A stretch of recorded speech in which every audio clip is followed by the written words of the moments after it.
My young friends, today I am going to speak to you on Jainism in India, and it is one of the most important and the living religions in India. But before I take up Jainism as such, I would like to get you familiar with the word dharma, which is used for religion. So dharma in Indian context for any religion in India should be taken to represent 3-4 important things. It should not be taken to be the rites and rituals, what usually is taken. Rather, it is a social code of conduct formulated by the ancient wisdom or the ancient preceptors.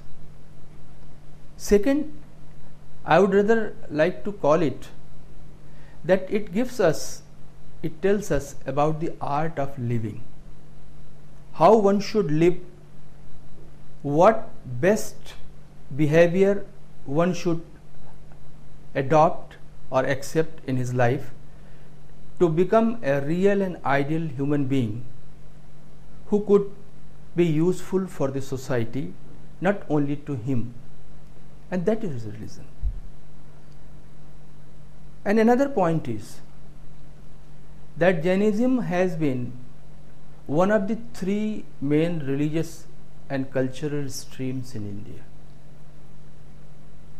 The one and the root and the ancient most was Vedic religion, from which came out 2 streams of Shramanic traditions.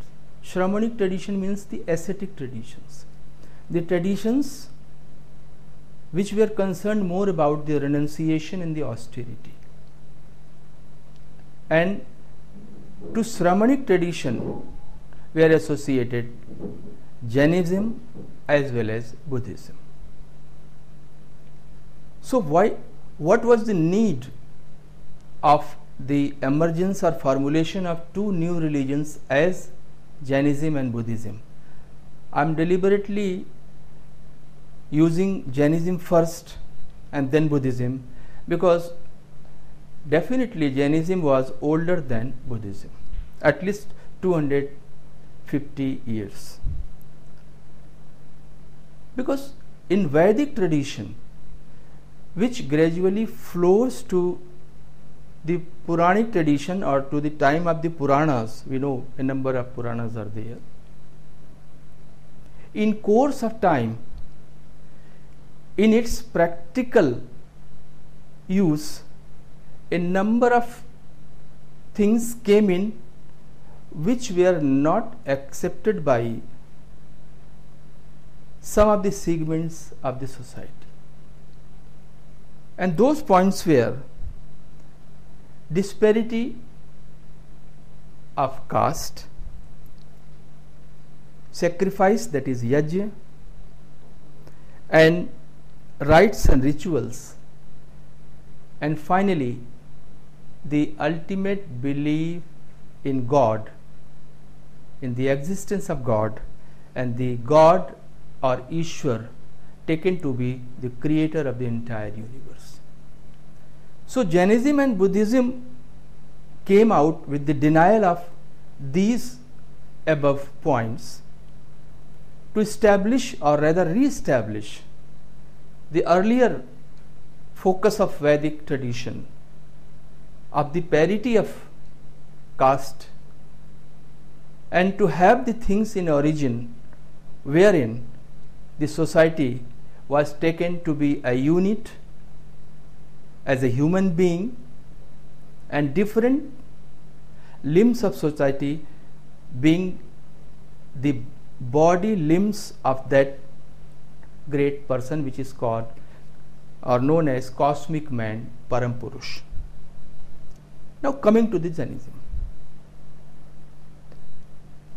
One thing as to its antiquity, when we start studying anything, the first question comes regarding how old that religion or faith is. I would call faith, that is code of conduct. They have given their own code of conduct, which was more nearer to the social code of conduct or social obligations. I would just gradually let you know. So, at least historically speaking, Jainism is known or was founded at least in the 8th century Common Era. 8th century before Common Era. And with its beginning, we find that gradually a number of preceptors were thought of who propounded and propagated Jainism and its tenets or the principles. There are few words which must be clear in your mind, which are being used while studying Jainism. The first is the jinn. Jinn means the victor, a soul, a person who is invincible. Invincible not in material worldly terms but in spiritual terms. A person, a preceptor who has been able to win over himself, his desires, he only can become jinn or the victor. Another and the older expression of the word being used for the Jain is a Nirgranth.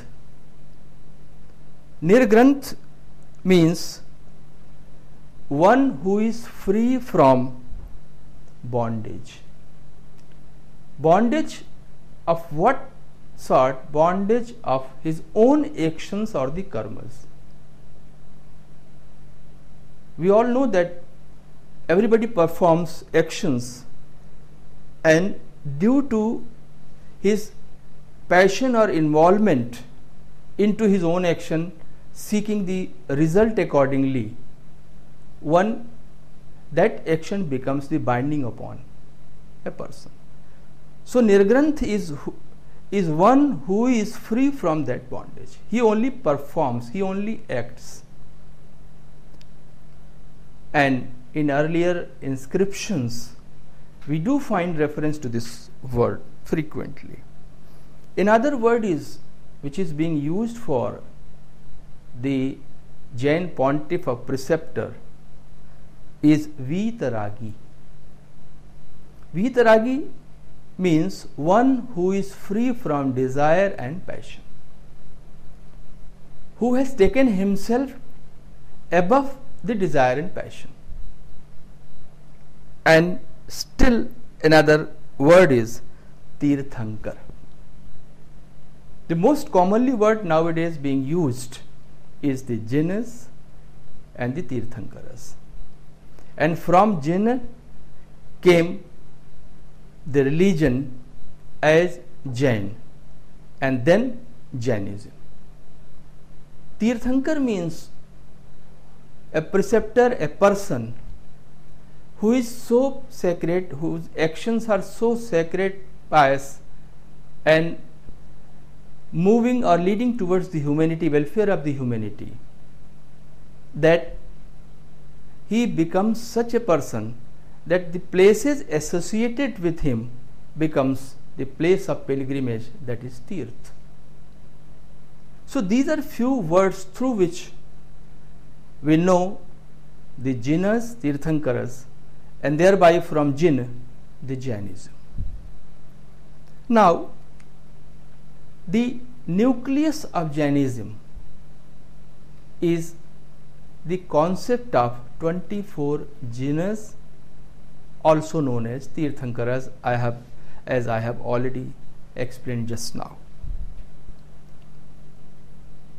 The Jain literature and the tradition says that there were 24 Tirthankaras. They believe in unending time cycle, which has been divided into two. One, when it goes in ascending order, it becomes Utsarpini, and when the virtues, merit goes downwards, it becomes Avasarpini. So the present age we are living in, according to the Jain texts, is the age of Avasarpini, or the deterioration of the virtues and the human qualities. And in this age, the concept of 24 Tirthankaras are found and which are mentioned in Jain texts, right from Kalpasutra, the 12 Ang texts, which are the earliest Jain texts, Paumacharya, Trishashti Shalaka Purush Charitra, Padma Purana, Mahapurana, and a number of other texts. All of them speak of the 24 jinas of the present Avasarpini, or the aeon, or the age. Of the 24, the first is Rishabhnath, also known as Adinath. Adinath means the first of all the 24. And interestingly, when he is being eulogized, he is being worshipped with 108 or 1008 appellations, or the names, and those names mostly include the names of Shiva, Shiva of the Brahmanical tradition, the Vedic tradition. The Shiva is there, the Shankar is there, Tripurari is there, and a number of other names of Shiva have been accepted for Rishabhnath. And here comes the interaction, as well as the relationship of between the first Jin or Tirthankar of Jainism and Shiva, another god of another tradition, Vedic Brahmanical tradition. So we actually take the things in a very narrow way, narrow sense, but in actuality, our Indian heritage, Indian wisdom has taken the things in a very broad base format that is to be understood. And another 20 Tirthankaras are there. Then the 22nd, I am talking about the four most popular or important or most worshipped jinas or the Tirthankaras. The 22nd is Neminath, also known as Arishtademi. Interestingly, he has been associated with Brahmanical tradition by way of developing a relationship with Vaishnavism. The Jain texts, as I have referred to earlier, they all invariably mention that the Balaram and Vasudeva Krishna, the two very important deities of the Vaishnava tradition, were the cousin brothers of Neminath. And here comes the interaction, which is to be understood and which is important nowadays to understand religion in a broad horizon or in a broad canvas, and then only it could be of more use to the humanity. Then another one is Parshvanath, who has been 23rd, and Parshvanath, the 23rd Jin or Tirthankar, is taken to be the historical one, and his time was 8th century before Common Era. Means at least 250 years before Gautam Buddha or even the last Jain Tirthankar Mahavir. And the actual founder of Jainism was Parshvanath. Because we distinctly know that he propounded Chaturyam, means the 4 tenets of Jainism, and those 4 tenets became the key of Jainism, and not only key to Jainism but key to humanity, peace, or the welfare of the entire world down to the present day. This is the relevance of the religion. Religion, when I talk of Jainism, should not be taken only something which was concerned with the past, which was useful for the past, which provided something, code of conduct or art of living, as I have explained, which was relevant in the past. It was equally important for the present and more for the future. I will just explain. The 4 tenets are Satya, truth. It's a perennial expression. Truth in all the cultures, all the civilizations, all the religions is the most important, is at the top. And truth is taken to be the God, Ishwar. Second is ahimsa, that is non-violence. And non-violence was very rigorous in Jain context. Not only physical violence to anybody, even the mental or worldly, even speaking something wrong for somebody else was taken to be the violence. Third is asteya, means non-stealing. Not to take somebody's object or thing by way of stealing. And fourth is aparigraha, that is non-possession or non-acquisition. Very important. Nowadays we are more and more possessive. We have so many things, but still we want to have more, and this becomes endless. And when we go for having more and more, we become possessive. In worldly terms, it becomes endless, and definitely that causes trouble for the most of the people in the society or in the world. A thing which could have been distributed among more people is being confined to only a group of people who are affluent, who are sufficient to have more and more and more.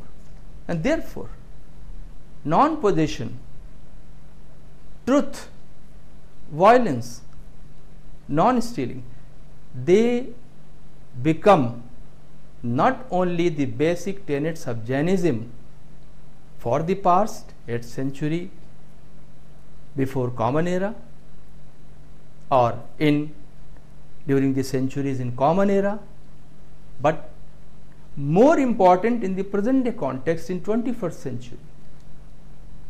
The problems, we can see how these basic tenets of Jainism could come to help us restore peace, to curb violence, to pacify the people, and make the society, Indian and in global terms, happy and peaceful. If we just adopt these 4, not merely as principles, but we put it into our own observation or action in our day-to-day life, let it be to the point of the minimum, but We should start it. Unless these are put into our practice, Jainism will become senseless. There is no point of reading, studying Jainism if we are not going to accept it as the reality and as a practical religion. And it is for all other religions. All other religions speak of so many nice things, good things, and those things are always for the welfare of the society, entire society. One has to put it into the practice, the very practice. Then only we can rationalize, we can underline the importance of religion in present context. Now, the last jinn or Tirthankar was Mahavir, 24th, last of the present aeon or the age, that is Avasarpini. He is also known as Vardhaman. He has not added anything but just one thing into the 4 basic tenets propounded by Parshvanath, the earlier Tirthankar, and that was Brahmacharya, that is celibacy. And here comes the importance of putting the things into our life in action, in actual action. Because that brahmacharya or celibacy is, unless the principles are being translated into our own action, any principle, any tenet become meaningless. Meaningless to us, meaningless to the society. Because the religion is meant for the welfare of an individual, upliftment of an individual,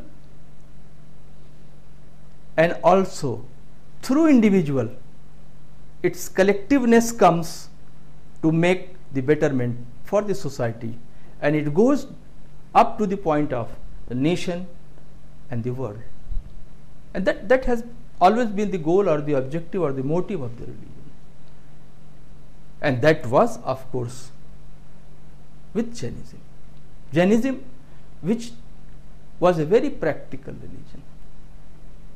You have seen that these 5 principles, Satya, truth, Ahimsa, non-violence, non-stealing, Asteya, Aparigraha, non-possession, and Brahmacharya, celibacy, were not merely the tenets, but those were the actual code of conduct to be observed, to be practiced. Now, there are some other points which I would like to explain. That Mahavir being the historical one, let me stop and tell you at least something about Mahavir. Mahavir was the senior contemporary of Gautam Buddha, the founder of Buddhism, senior contemporary.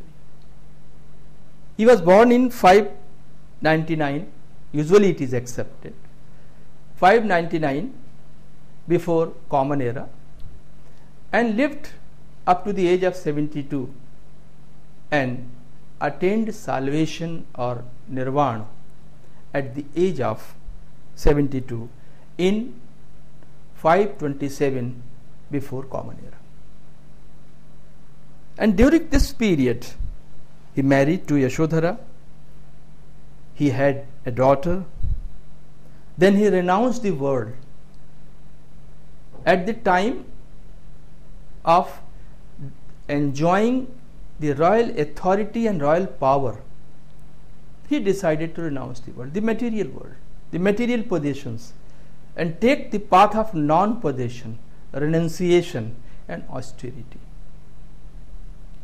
which were the basic or the core of Jainism, and which are the core or the basics of Indian culture and tradition as well. Indian culture and tradition has never been the culture of possession. Rather, it was the culture of renunciation. Not the bhog, but tyag. And the austerity, that is sadhana. Because austerity makes us eligible to make self-introspection. And through self-introspection, we are confronted with ourselves. And when we are confronted with ourselves in the process of self-introspection, we know the truth. We know the reality of life. We know that what duties we are supposed to perform. Our lives are not meant merely for, as an individual, for me only, but for the entire society. So that way, that meditation, that sadhana or austerity is the main thing which makes you capable of that realization. And that point of realization in Jainism is called Kevala Jnana, absolute knowledge, knowledge and nothing else, Keval Jnana. And that comes only through the process of deep and long meditation, that is self-introspection. And once you know yourself, once you know what for you have come to this world, well, you can prove yourself to be the best man for the humanity, for the entire world. Mother Teresa, Vivekananda, Gandhi, Lincoln, hundreds and thousands of names are there in 20th and 21st century who could do this, who could know them.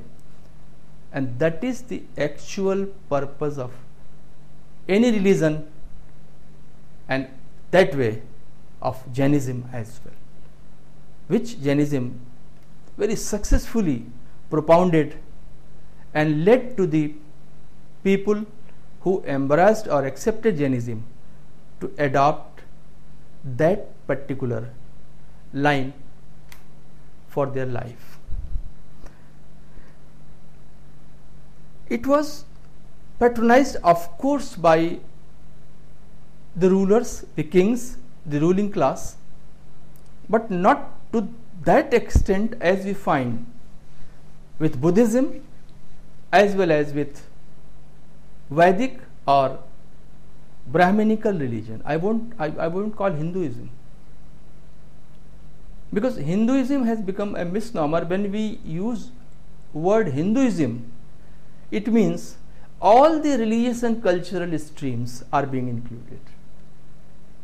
The Vedas will be there, the Puranas will be there, the Buddhism will be there, the Jainism will be there, and all when taken into one or as one will become Hinduism. So Vedic, Buddhism, Jainism. In Jainism, the main patrons were Bimbisara, just for information, Ajatashatru, Chandragupta Maurya, a great ruler, who for the first time consolidated the political integrity or unity of India. Then his grandson Samprati, and then comes Kharvel of 1st century before Common Era. Kharvel was Jain, and he is known only through his inscription, which comes from Orissa, that is Hathi Gumpha inscription. Means Hathi means elephant, Gumpha means cave. And then comes Nag Bhatt of Pratihar dynasty, 8th century, and then Kumar Pal Chaulukya of Gujarat, Amogvarsh of Rashtrakoot dynasty. So these were the main rulers, and some of the ministers, army commanders, they did also had leaning towards Jainism. They extended support to Jainism. But let me categorically underline that Jainism was a religion supported more by the masses. I repeat, more by the masses. It was a community religion, which is being proved by the texts and the inscriptions. Inscriptions of the Kushan period, inscription from Khajuraho, inscription from Osia, and a number of other places, which speak of support to Jainism by the business community, the tradesmen, mercantile class, and the common man. And I would just quote one thing, how Jainism penetrated into the social structure to the point of the common man in India. In inscription it is said that they patronized Jainism, they contributed in the making and the installation of the Jain images, Jain idols which were to be worshipped. And do you know who they were? They were carpenters, they were ironsmiths, goldsmiths, sailors, dancers, and even the prostitutes. And now here comes that disparity, the classless, the casteless society. Religion, Jainism was open to all. It was therefore accepted by all, by the masses, and they supported as per their capacity, financial capacity. In the very beginning I have underlined that Jainism was a very important religion in the past, and it is a living religion in the present. In the present, lakhs of people outside India, in Europe, America, have accepted Jainism. They are living their lives according to the tenets of Jainism. And again, most of them are related to the business class. Another point which is very important, that what is the relevance of Jainism today? I have spoken about the basic tenets of Jainism, being the 5 great principles or the Panch Mahavratas: Satya, Ahimsa, Asteya, Aparigraha, Brahmacharya. Very relevant today, rather more relevant than past. What is the main problem today? The main crisis, the main global crisis today is the crisis of peace and violence.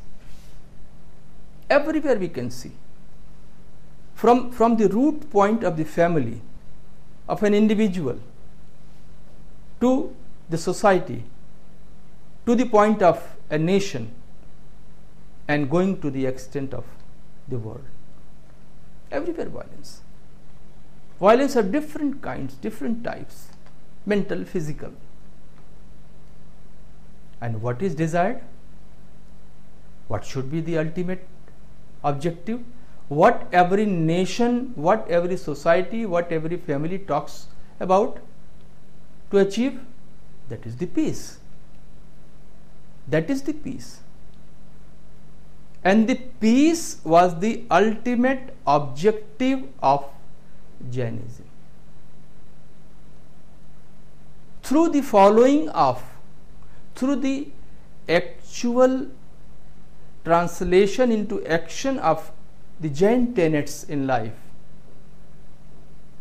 one could easily achieve that objective, and that objective is the peace. And peace only can bring the harmony, the mutual understanding, resulting into development, resulting into global peace and eradication of the violence.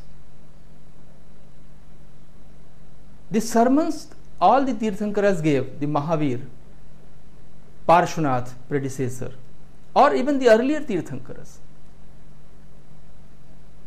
the main motto of their sermons were always how to achieve the peace. Naturally, peace will start to the point of an individual first. The peace should be first of our own mind, because it is an individual who creates, who is an integral part of the society or the family. And from individual peace, it goes up to the point of the national and the global peace.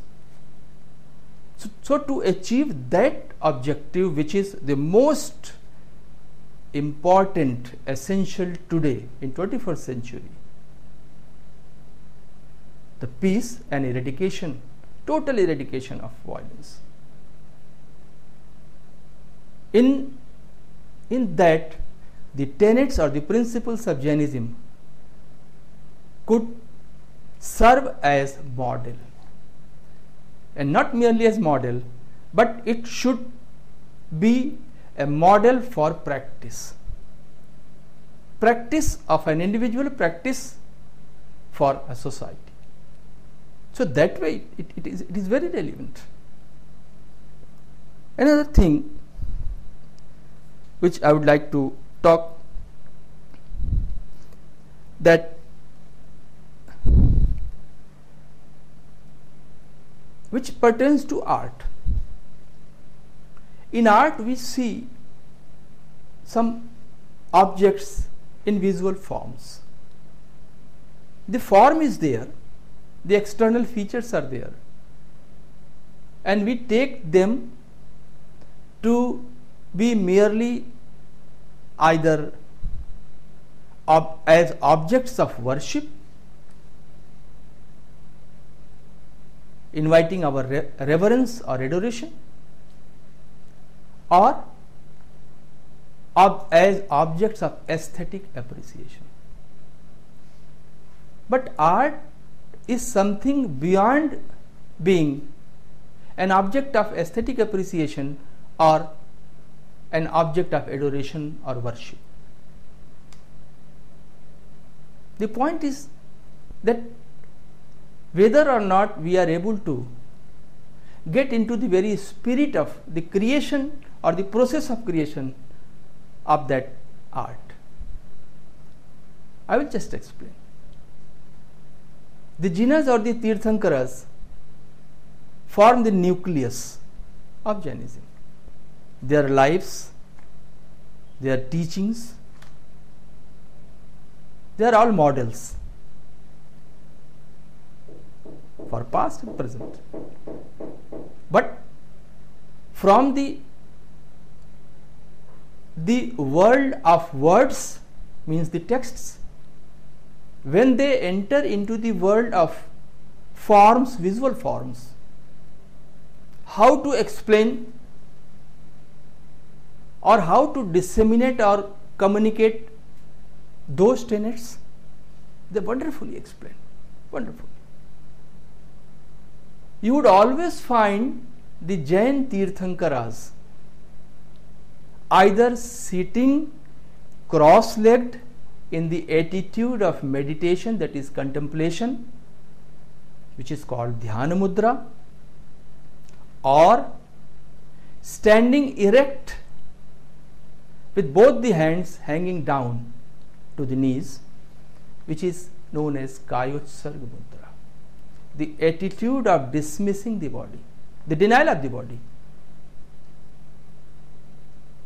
These two postures, one is the posture of self-introspection, meditation, and self-introspection only will lead you to the point of self-realization, and that realization of the truth, and the truth will be to attain, to find the peace for yourself and for the society. And that Kayotsarga Mudra is the posture of austerity, sadhana, as well as total renunciation. When you renounce everything, you become non-possessive, aparigraha, and non-possessive to the extent that you even drop the drapery, clothes, and become sky-clad, digambar. So these postures, when you look at in the images of the Jain Tirthankaras, tell you to be self-introspective, to be non-possessive, to take the path of austerity, so that you could be real, useful human being for the society. So here comes the utility of the religion in modern context, and we should always study our past in the context of how much and to the what extent it is relevant today, relevant to us, relevant to the entire humanity. So no confined importance. We have, I would just pinpoint certain landmarks. In Jainism we have Triratna, three jewels, very important. Those three ratnas or three jewels are Samyak Gyan, right knowledge, Samyak Darshan, right faith, and Samyak Charitra, that is right conduct. You see how beautifully they have explained the entire process, that the things start from knowing, that is knowledge. Then you contemplate that, then you ponder upon it, think about it, that is darshan. And if that is the end, that is not going to serve the purpose. That must come into your action. That must become the reality of your life, that is right conduct. And if all three are together, then it is supposed that you have achieved the three jewels of Jainism. So these are rightly named as Triratna or three jewels. And you can understand that how useful these are. Jainism has been divided into two main subsects. One is Shwetambar, means the Tirthankaras wearing the drapery clad, the lower garment, the dhoti will be there. And the second is Digambar, means the sky clad. Total nude figures you would find. And nudity is not at all obscene or vulgar. Nudity makes you closer to the nature, helps you to know better yourself, gives you the real exposure to the nature, and also that you have adopted the path of total non-possession, free from desire and passion. There are four-fold Jain organizations which are operative in past, which were operative in past, and which are operative even today, which include Muni or the ascetics, the recluse. Then Aryika means the nuns. And then the Shravak and Shravika, the male devotees, household devotees, and the female household devotees. You see, Jainism does not talk of merely the munis or the recluse, because it knew that any religion, including Jainism, could survive only with the support or on the support of the society and the families, which should cater to their daily needs by way of the alms or the bhiksha. So that way, it included in its Jain Sangha or organization even the people related to the family, male and female both. Another thing is that Jainism believes in life, not only in us, human being, but life in the trees, plants, and of course the animals, reptiles and all that. Of course that is there. The tree, plants. And beyond that, in the inanimate object also. Superb idea. When we talk of life in inanimate object, the mountains, the river, the stone, when they have life, means if we are going to make any damage to them, means the damage to the nature, damage to the ecology, that would cause violence. So how beautifully they have included them so as to protect them, so as to sustain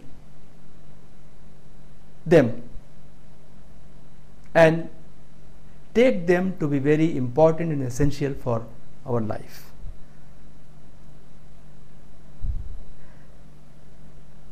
And philosophy, so many things related to the Jain philosophy is there, but I would talk of only one, that is about the manifold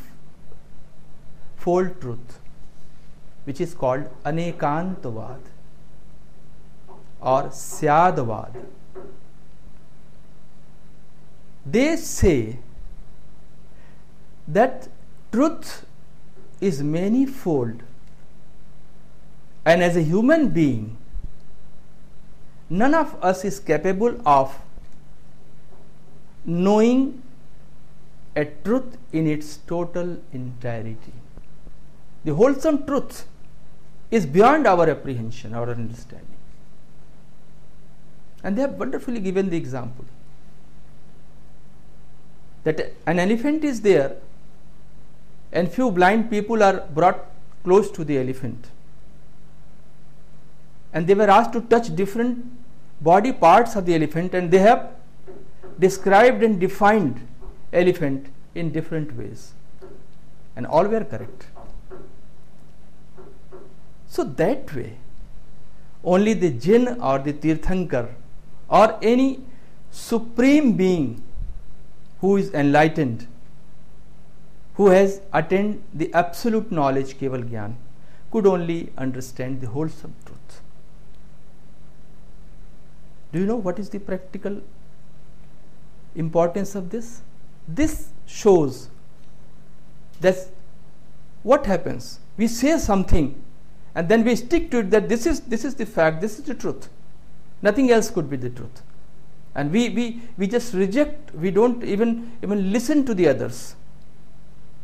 And this Anekantvad or the manifold aspects of truth of Jainism tells us that, well, you are also correct, and somebody else who is saying something else is also correct, because so many dimensions of truth are there.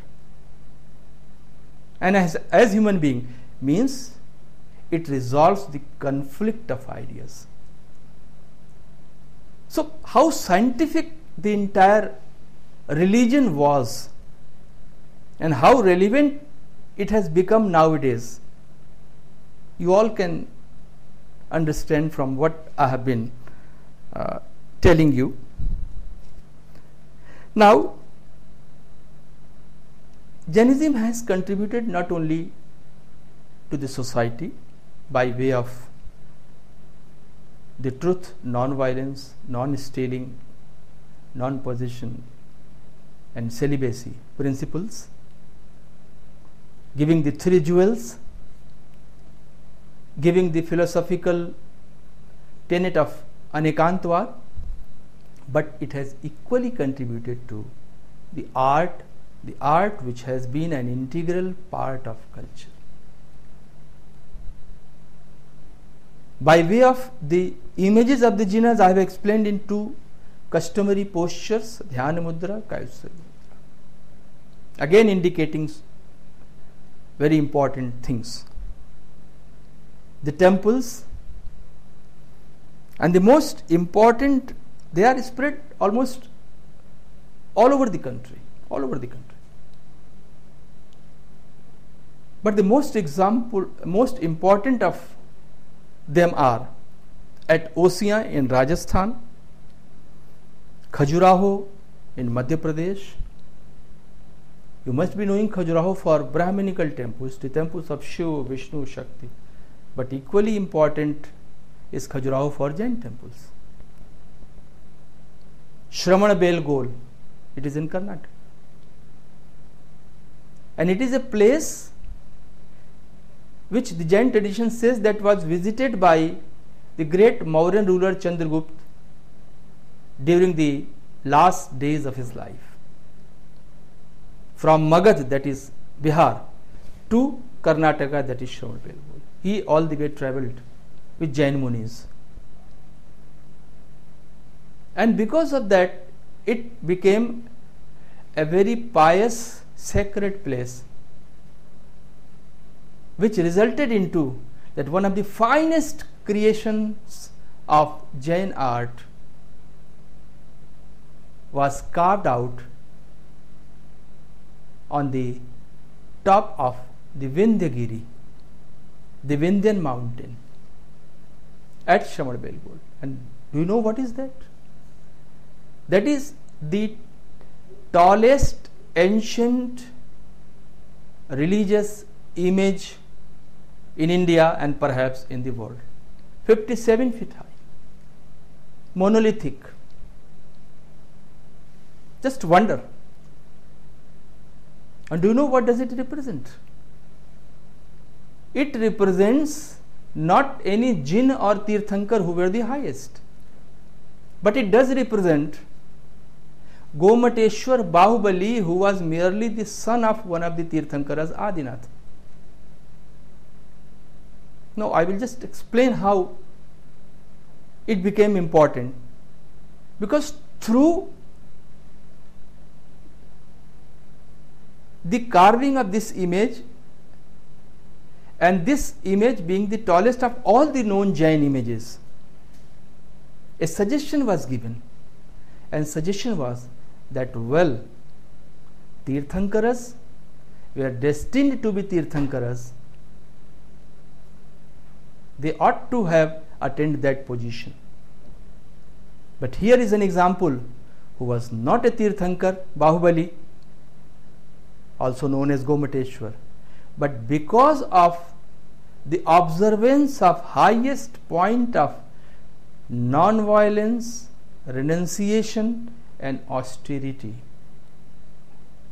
he became an object of worship. He became an object of highest worship, to the extent that the tallest image made in India was that of Gomateshwar Bahubali. So here is a model that one man can elevate himself from the point of a man to the extent of being worthy of adoration, to that highest elevated point. And another very important thing is in Jainism is that they have always been careful. They always respected nature, and that sustenance for nature was not from outside, but they made nature indispensable, inseparable with the human being. That is important. If something comes from outside, and that is the problem today, we take tree to be something else or separate from us, not as part of us. And how did they do? Wonderful. All the 24 Tirthankaras have some or the other cognizances or emblems on the basis of which we do identify them. And those cognizances, if you just see and count, are either some tree, some bird, some animal. And all the Tirthankaras necessarily attains absolute knowledge, that is Keval Gyan, under some tree only. Means the association of the world of flora and fauna with the genus. So the moment we worship a Tirthankar, the flora and fauna is also being worshipped as an integrated or integral part of that. That is the beauty. And the most interesting and unique example that could be taken in the present day crisis of ecological imbalance. We are all talking about that. We are all trying to sustain that because we ourselves have made damage to that. The most important model to project the coexistence of man and nature could be the images of Gomateshwar Bahubali I have just talked about. Do you know how he is represented? At Shravan Belgol, at Devgarh in Uttar Pradesh, at Khajuraho in Madhya Pradesh, at Bilhari in Madhya Pradesh, at Ellora in Maharashtra. The entwining creepers go around his body. They cover the legs, hands, chest of Bahubali. And what the text says? Text says Sarvang Sangini. The creepers means the nature, the word of flora has become an indensable part of Bahubali. It goes around. And besides that, we find deer, snakes either nearby the figure of Bahubali and mostly creeping on the body. The snakes, scorpions, lizards, all are dreaded ones, creeping on the body of Bahubali along with the entwining creepers. What does it suggest? Obviously, it does suggest, it projects the coexistence of man and nature. That man, along with the nature, in all its facets, in all its forms, could coexist, and that coexistence only could bring our prosperity. Because nature is for us, and if we cause damage to that, means we cause damage to ourselves. And for this, that great image of Shravan Belgol, which is 57 feet high and carved in monolithic stone in 983 Common Era, becomes a just wonderful example. Another landmark was that Jainism was very tolerant and assimilative in character. You can find Saraswati, the goddess of learning and wisdom. You can find Lakshmi, the goddess of prosperity. They all come from the Brahmanical tradition, Vedic tradition. We find the representation of the Ashtadikpalas, the gods of 8 cardinal points or the directional gods, which are to be found on the Brahmanical temples. They are found invariably on the Jain temples as well. The 9 planets, the Ganesh, the god of wisdom and success. So this process of assimilation shows that Jainism tried to make certain changes in the society, removing the disparity of caste, stress on sacrifice, that is yajna, the existence of God or Ishwar as the creator of the universe, but at the same time they have accepted what was good in the earlier tradition, in the Vedic tradition, Brahminical tradition, as I have pointed out. So that way, that mutuality helped Jainism to survive and prosper day by day. And I would show you that, just give you one example, that Jainism is a living religion today in India, being observed, embraced by lakhs of people abroad, is not that much living religion so far as Buddhism is concerned in India. Something very surprising. In earlier days, Buddhism was going ahead of Jainism during the time of the Mauryas, the Kushanas. But what happened? That gradually Buddhism developed some sort of intolerance. They became non-assimilative. And that intolerance went to the extent that they started showing Brahminical gods like Vishnu, Shiva, Brahma, Ganesh in humiliating or insulting position, that they are being shown as being trampled by the Buddhist deities under their legs, feet. So this was something which was intolerant attitude, which was not to be accepted and fostered in Indian soil or Indian culture or Indian cultural tradition, ethos.